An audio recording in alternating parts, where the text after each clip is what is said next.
YouTubers, Mike Martins here with the Mike Martins channel. Guys, I got a story and a half for you guys that I need to put out there ASAP, and we'll be following this up on Mike in the Night this Saturday. Definitely. Guys, don't forget to get to the channel. Go ahead and set your reminders for all the upcoming shows. Mike in the Night's going to be good. No more physical ID. Hello, cell phone. And what am I talking about? This story that's been brought up that was sent to me from one of our observers overseas watching the channel. Always got my back. Thank you. And here it is, guys. Here it is. Ontario driver's licenses will go digital as part of a major government service overhaul. Okay, we need a lot of major government services overhauls. We need a lot of them. We need a better housing, we need a better plan to protect, to stop the money laundering from coming in. We need a whole overhaul on that. We need to stop shadow flipping, shadow selling. There's a lot of that needs to be overhauled in all our systems need to be overhauled. So why are they going after this one? Why are they spending more taxpayers' money on this? So let's take a look. So government services overhaul. So they want to go digital now. You're going to have a digital phone. So now you're mandated to have a phone. So I don't have a phone. Well, now you got to get yourself a phone. Well, I've been off. Now you're on grid. They're going to find a way to get you connected into the system. When people ask me, like, Mike, why are you on YouTube? Aren't you afraid someone's going to come and find you? People could come and find me without YouTube. Believe me. Toronto, the Ontario government has announced it plans to digitize a number of government services as a part of the People's Focus Action Plan. What? People's Focus Action Plan? I don't see anyone wanting action on this. What the hell is that? Premier Doug Ford made an announcement at Queen's Park on Monday afternoon. He said that he would work hard, had already begun as soon as he took office in 2018. It was accelerated in the face of COVID. Whether you're getting married or renewing your driver's license or health card or filing paperwork for your business, we want to make services more accessible, more reliable, and more convenient for you, Ford said. What are they trying to say? Okay, so here's the deal. I could see that happening because, like, when I was in Vancouver or Toronto, other major cities, and I had to get some government thing done, a majority of the people didn't speak proper English. It was really tough to, like the joke says, if you want to learn English, get a job working for the Canadian government, you'll learn English. Like, that's like a joke that's been passed around for years. But I'm not understanding. So are they going to get rid of all of the jobs, the pencil pushers that are just there for the sake of being there, so they could clear up a little bit of space in the HR, so to say?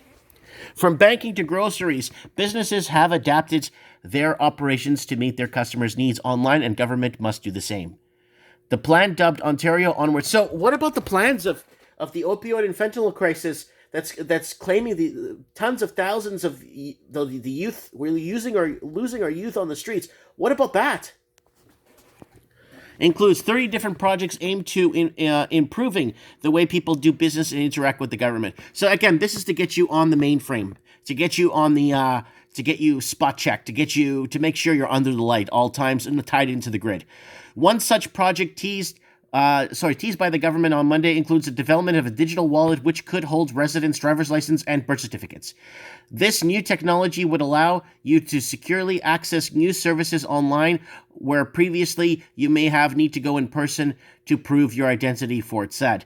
So what if someone steals your phone? And it's not that hard for a hacker to find a way around, especially with quantum computing on the horizon. Quantum computing, it's not too long before we get quantum computers out there. They could break for them to crack a code that would take, let's say, 4 years.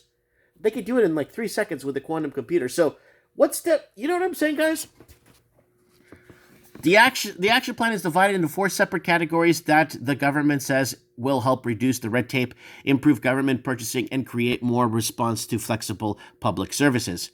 Other highlights of the announcement include improving access to broadband and cellular services for communication in areas in Ontario that need access to internet, and allowing pharmacists to prescribe certain medications for certain minor ailments. So basically, you don't have to go to your doctor, they'll call you. The world has changed. The government must change with it.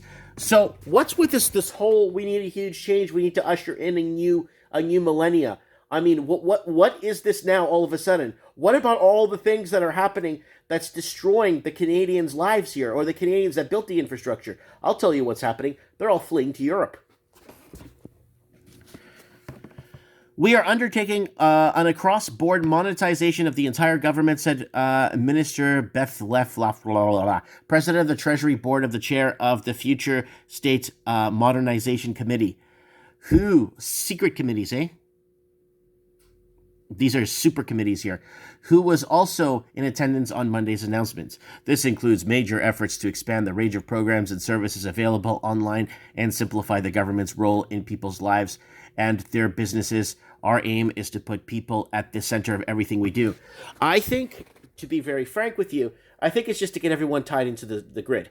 Get everybody on board, and then everybody knows where everybody's at, and you need your phone at all times with you so they can track where you're at and who you're with. Because when two phones meet up, they're like, oh, why is he meeting with him? This is going to go on his social credit score. And we discussed social credit score here on the channel a quadrillion times. So here it is. Ontario could introduce a program that could replace your physical ID cards with phones. So there it is. Ontario government just introduced a new project. There it is right there. We just read it. And that's someone else posting it there. So this is it from the fake news CTV right here. So, I mean, it's this is government-sponsored media here in Canada that's been getting a lot of bailouts from taxpayers. And they're forcing YouTube channels like us to shut down. Kind of wonder why I was stuck at 12,200 subscribers for 2 years. Makes you wonder, eh? Makes you go, huh? So, guys, if you want to go against the establishment, go ahead and share this video. And also, like it, subscribe, be part of the channel. We're holding discussion here. Hey, if we can't talk about this and have an open debating discussion about what's happening with our futures without anybody asking us, then, I mean, we might as well just, yeah. I don't even know what to say from there. So, guys, go ahead and set your reminders here to Mike in the Night, and we'll have a few people discussing that ID disappearance of ID. So, what does that mean to you? How do you feel about that? No more physical ID, and you're going to go fully digital. So that'll be the next Mike in the Night subject that we'll be talking about. Let me know what you guys think in the comments below. Thanks for watching.